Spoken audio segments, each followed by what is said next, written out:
We get the edge each and every week with college football betting from Steve Merrill from Pro Sports Info. Please join him right there with not just college football, but the NFL, Major League Baseball headed toward the postseason, and the NBA coming up very soon. You can catch Steve again on wagertalk.com, prosportsinfo.com as well.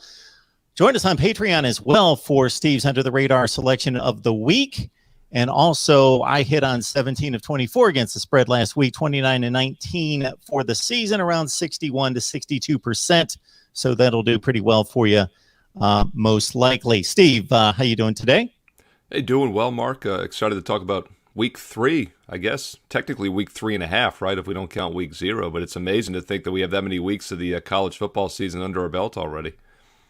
Absolutely. It is a short season, and the games are huge, of course. Alabama, their prowess shows up in the Vegas lines. How many teams can be a plus 2-touchdown favorite on the road against a fringe top 10 team in a difficult place to play historically at the Swamp? But Bama over 2 touchdowns at Florida. Yeah, we talked about coming into the season. You're going to pay a premium, obviously, to back Alabama, and rightly so. They not only went undefeated last year, but they were 65-70% against the spread in that run as well, and covering as huge favorites, so they almost can't price them high enough. Now, when you lose 6 picks in the top 24 of the NFL draft, half of your offense in the first round of the NFL draft, you would think maybe there's a little bit of a regression, but we haven't exactly seen that so far. Now, I can't read too much into the win last week. 48-14 over Mercer. Let's keep in mind they were a 54.5-point favorite. They didn't even score the spread. But, what's it matter? They won by 34. I'm not going to penalize them for that. And that was a huge sandwich game. I mean, it was sandwiched in between Miami and now at Florida. So, once again, can't read anything into that game. But the Miami game, they did look good. 44 points out of the gate, obviously, with the young offense. Bodes well here. But we are paying a premium. My power ratings make Alabama only a 10.5-point favorite in this game. Yet, am I going to go against Alabama in a high-profile game? I'm not so fast, my friends, right? So the value is with Florida. It is over that key number, as you said, of 2 touchdowns. That hook, that half a point, 14.5, probably is 3 to 4% right there. The difference between 14.5. So the values with Florida, they do have the makings of a live home dog. I don't think I would disagree with that. Not sure to make the best bet card, though. I'm just not ready to play against Bama, but the value is with Florida, and I think that's going to be the case with a lot of these games until Alabama struggles, and they just haven't done so yet. We've got a rare SEC team traveling to Big Ten country during non-conference play with Penn State and Auburn getting together. Both teams at 2-0. Penn State, the one team with a test on the road, surviving at Wisconsin, while Auburn is cleaned up easily on a couple of inferior foes. So we've got Auburn and the betting public liking the Tigers on the road. This one has been bet down. Penn State still a 5-point favorite at home. Yeah, exactly right. This line was 6.5 earlier in the week. Then this past Wednesday, middle of the week, it starts to drop. It's 5 now. I'm even seeing some 4.5s out there. So you're right, Mark. The money is coming in on Auburn at least midweek. We'll see where this game settles. It is a 7:30 Eastern nighttime kickoff. It's a whiteout game. I believe College Game Day is there. This is probably, I think Bama-Florida is probably the best game on the board, but this is probably the most high-profile game this week. And obviously at 5, it's a competitive line. And, just like it's hard to go against Alabama, it's hard to go against an SEC dog in a non-conference game. I understand that. But once again, the value is with the other team. In fact, my power ratings favor Penn State by over 10 points in this game, surprisingly. Now, it's early in the season. We always have to be a little careful with the power ratings. I'm not going to base plays solely on that. But I do think Penn State could be a play-on team this year. There were several teams, obviously, across the country last year in 2020, the shortened seasons, the COVID problems. We can kind of put an asterisk next to the season. As you know, you're a Big Ten expert. I think the Big Ten had more of those teams than anyone. We had Wisconsin, obviously. We had Michigan, who I do think will rebound. We've seen that so far. And Penn State's another team I think we can kind of put an asterisk next to last year, and they're going to be a lot better this year. Impressive win to start the season at Wisconsin as a 5-point dog. They win 16-10. Ball State last week, as you know, Mark, Ball State's one of the more dangerous MAC teams this year. They returned 19, 20 players. They beat them by 31 as a 22-point favorite. So 2 impressive wins so far. Auburn, meanwhile, they've outscored their 2 opponents 122-10. But it's hard for me to say that's impressive because they were a 37 and 49-point favorite in each game. I actually had a best bet for my clients in week 1 on Auburn when they won by 50 over Akron. But that was just a total mismatch. I didn't think Akron could catch up. Hard to read much in, but this is a huge step up in class. So how rarely would we say that the SEC underdog is the team stepping up in class. But that is the case here. And I think Penn State's more battle-tested, and I think we get some line value. And as you mentioned, the line has gone from 6.5 down to 5. I don't agree with that move. I think the value's with Penn State on Saturday night.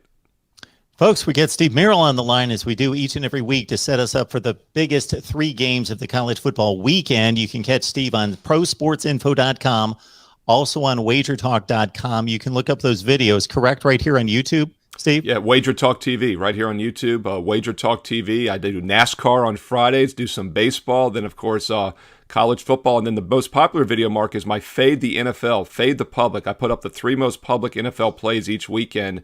Last week, that went 2-1 against the closing line. Last season, when I started in late November, it went 31-7, fading the public. We're going to do it every weekend this year at Wager Talk TV. NASCAR betting. I don't even want to delve into what that could involve. It's exciting. Steve Merrill's here. And understand that we've got a selection for you each and every week from Steve on Patreon, an under-the-radar pick. But also understand that's one selection per week to get the deep dive, to get the full gamut of the money management system and everything that goes along with it. It's prosportsinfo.com. And again, catch all this insight on Wager Talk as well, Wager Talk TV right here on YouTube. And hey, 29-19 against the spread thus far for me. I like it. You can catch my selections on Patreon as well. All right. This is an intriguing one, of course, with Cincinnati trying to play with the big boys, as they have done rather well in recent times. 42-0 venture to Ohio State a couple years ago, but most recently, of course, the Georgia game that they should have won at the Peach Bowl, now stepping up in class compared to their American Conference, depending on how you look at that comparison. At Indiana, the Hoosiers blasted at Iowa in week 1, a 4-point dog against Cincinnati. Yeah, and we have to talk about, could Luke Fickell maybe be a little bit distracted this week now that the USC job is open, right? It's something I guess you have to factor into the handicapping equation here. Who knows? I'm not going to read too much into that, but I think it's a possibility. And as you mentioned, here again, we have a Power 5, a Big Ten team, as a home dog against a, technically non-Power 5, an American Athletic Conference opponent. Obviously, I think Cincinnati can play with these teams. They've proven that the last couple years, but the line is inflated because of that. In fact, I make Indiana a 1-point favorite in this game. So there is line value with the Hoosiers as more than a field goal dog. We're seeing a lot of 3.5s out there, but now this line is hitting 4 in many spots. It looks like it's climbing higher as we head into the weekend. So the value is with Indiana in this game. It's a tricky one for me. I've said on many shows, and said, including right here on the Voice of College Football with you, Mark, that Indiana I thought was a team, another Big Ten team we can kind of put an asterisk next to, but for the opposite reason. I think they overachieved last season. This is a team that offensively probably wasn't quite as good as their record indicated. They won a lot of games, but they got out on the season they outscored their opponents 29-20. But they did so getting outgained on the year. This is a team that went 6-2 straight up, but was outgained 359-378. So, the stats didn't jive with the record and the results. So Indiana was a team I expected to regress a little bit this season. We obviously saw that in week 1 against Iowa. I liked Iowa in that game, and now we've seen Iowa go and beat Iowa State. That's a very good Hawkeyes team. Didn't really put an asterisk next to them because they outscored their opponents 32-16 last year, but I still felt like Iowa was a little bit under the radar. So Indiana was maybe a play against team for me, but they did bounce back with a big win against Idaho last week. I know they were a 4-touchdown favorite, but they still won 56-14. I think that's important. It shows that they once again didn't slump after the loss. They're still playing hard. And Cincinnati, yes, they're a good powerhouse team, but I just think the line's inflated here. Not only did the USC job open, but they have Notre Dame on deck. They do have a bye week, but then they're at Notre Dame. I think this is a sneaky spot for a Big Ten home dog, Indiana, and we're getting some value. I make them a 1-point favorite. Currently, they're a 4-point dog, so Indiana's the value play here. So folks understand, Steve gives us some tremendous insight and information, just like he did with that yards per play statistic that is vital in evaluating these teams. But this is just a slice of information here. Steve is gracious to give it to us each and every week. But for the full dive, prosportsinfo.com, Wager Talk TV right here on YouTube, and you can get so much more from Steve right there. And he gives us a under the radar selection each and every week over on Patreon. Join us there.